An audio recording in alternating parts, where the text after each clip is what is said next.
Beauty and the Beast. Once upon a time, in a faraway land, a young prince lived in a shining castle. Although he had everything a person could want, he had no love in his heart. One winter's night, an old woman came to the castle, begging the prince for shelter from the cold. In return for this kindness, she offered him a single, perfect rose. Disgusted by her rags, the prince sneered at the rose and turned the poor woman away. "Do not be fooled by appearances," she warned him. "There is beauty to be found within all things." Then, in a flash, the woman's ugliness melted away to reveal a lovely enchantress. As punishment for his selfishness, the enchantress turned the prince into a hideous beast, the castle into a dark fortress, and the servants into household objects. Before she left, she gave the prince 2 gifts: a magic mirror that allowed him to see the outside world, and the rose, which would only live until his 21st birthday.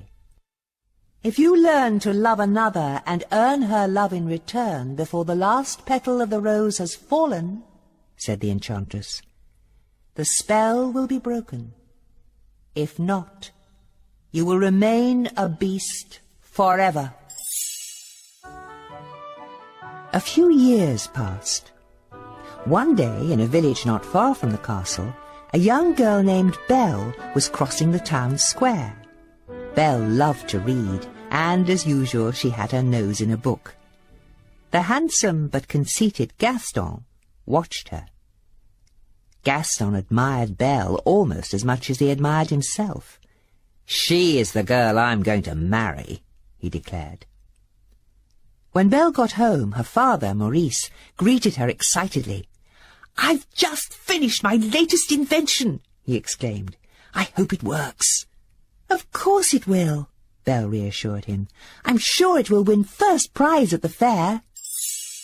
That afternoon, Maurice hitched his invention to his horse, Philippe, and set off for the fair. But Maurice and Philippe became lost as they rode through the forest. Suddenly, they heard the howling of wolves. The frightened horse reared up in alarm, sending poor Maurice flying through the air. Maurice got up quickly and ran down a hillside with the wolves snapping at his heels. He saw an iron gate, slipped through it and slammed it shut just in time. He followed a path until he came to a dark, forbidding castle. When no one answered his knock, Maurice opened the creaking door and let himself in. No sooner was he inside than a strange thing happened. A candlestick bowed and began talking to him. "Welcome, my good man," said the candlestick.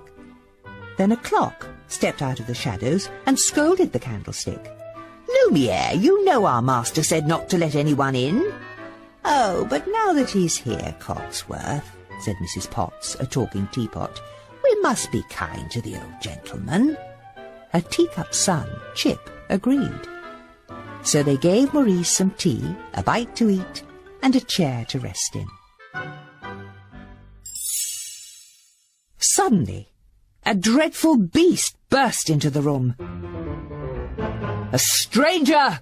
he roared. "What are you doing here?" "I just needed a place to stay," said Maurice timidly. "I'll give you a place to stay," shouted the beast. Then he scooped Maurice up in his hairy paws and carried him off to the dungeon. Back at the village, Belle was waiting for her father to return when Gaston came to ask for her hand in marriage. Belle tried to say no politely. "I really don't deserve you," she started to say, but Gaston would not listen. He had backed her up against the door when Belle reached for the doorknob. She opened the door and sent him sprawling down the steps into a giant puddle. Later, Belle heard Philippe whinnying outside her window. "Where is father?" she said to the horse. "Did something happen to him?" Belle threw on a cloak and leapt onto Philippe's back. take me to Papa, she commanded. Philippe sped through the forest until he came to the dark and uninviting castle. Belle saw her father's hat lying just inside the gate. She tied Philippe to a post and followed the path up to the castle. "Papa, are you here?" cried Belle. She slowly pushed open the door of the castle and stepped inside. Lumiere, Cogsworth, Mrs. Potts and Chip quietly followed Belle through the halls. "Isn't she lovely?" whispered Mrs. Potts. "Perhaps she's the one who will break the spell." Finally, Belle found her poor father locked away in a lonely cell. She was reaching out to touch his hand when the beast suddenly appeared. Trembling with fright, Belle asked the beast to let her father go. "He's an old man," she begged. "Take me instead." "Very well," said the beast. "But you must promise to stay here forever." "You have my word," replied Belle. Then, before Belle could say a proper goodbye, the beast dragged Maurice away and sent him home in an enchanted coach. Soon the beast returned for Belle. "You may go anywhere you like," he said as he showed her to her room. "But you must never go near the west wing." Then the beast shut the door. Belle was alone with Wardrobe, who was delighted to have a lovely young girl to dress. Meanwhile, Maurice raced to the village tavern to get help. "A hideous beast has Belle locked up in his castle!" Maurice cried. But Gaston and the villagers only laughed at him, so he left by himself to find Belle. Later that night, Belle sneaked out of her room to eat and explore the castle. Cogsworth and Lumiere started to give Belle a tour, but she slipped away to see the forbidden west wing. "I wonder what he's hiding there," she said. When she came to the beast's room, she found the enchanted rose under a bell jar. She was about to touch its soft petals when the beast came charging towards her. "Don't touch that!" he bellowed. "I told you not to come here. Get out!" Belle ran from the room, down the stairs and out into the freezing night. She leapt onto Philippe and began to race him through the woods. She would not stay at the castle with the horrible beast, no matter what she had promised. Suddenly, a pack of prowling wolves crept out from the darkness, their yellow eyes flashing in the night. Philippe reared up in fear, and Belle tumbled to the ground. But before the fierce creatures could pounce on her, the beast came to Belle's rescue. The wolves attacked the beast with their sharp teeth and claws, but he fought them off. Belle mounted Philippe and was about to make her escape when she saw the injured beast stagger and fall. "I can't just leave him here," she said softly. "Help me get him back, Philippe." Together, Belle and the horse brought the beast back to the castle. Tenderly, Belle cleaned and bandaged the beast's wounds. "By the way," she said, "thank you for saving my life." Belle smiled at the beast for the first time. Shyly, he smiled back. In the days that followed, the beast took Belle for walks in the garden, and he showed her his library. In return, Belle began to teach him how to behave like a gentleman. Slowly, Belle and the beast were becoming friends. One night after dinner, the beast bashfully led Belle to the ballroom. It wasn't long before they were waltzing gracefully across the dance floor.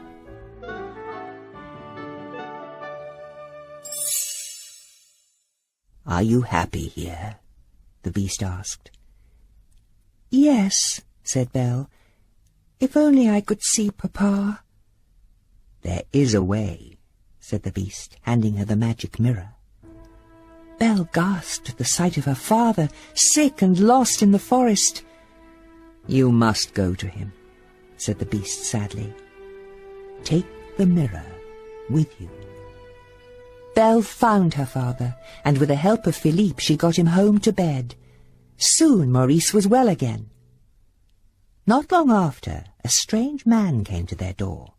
Gaston and the villagers were with him. "Gaston tells me that Maurice has been raving about a beast," the man told Belle. "I have come to take your father away to the asylum." "Never," replied Belle. "I will prove to you that my father is not crazy." She held up the magic mirror so that everyone could see the beast. The villagers cried out in fright when they saw the beast in the mirror. "That beast is dangerous," Gaston shouted. "I say we go to the castle and get rid of him before he harms anyone." Belle tried to stop them, but it was no use. Soon the angry crowd was storming the beast's castle. As Gaston ran upstairs to search for the beast, the villagers broke into the dining hall, but the beast's loyal servants were ready and waiting to attack.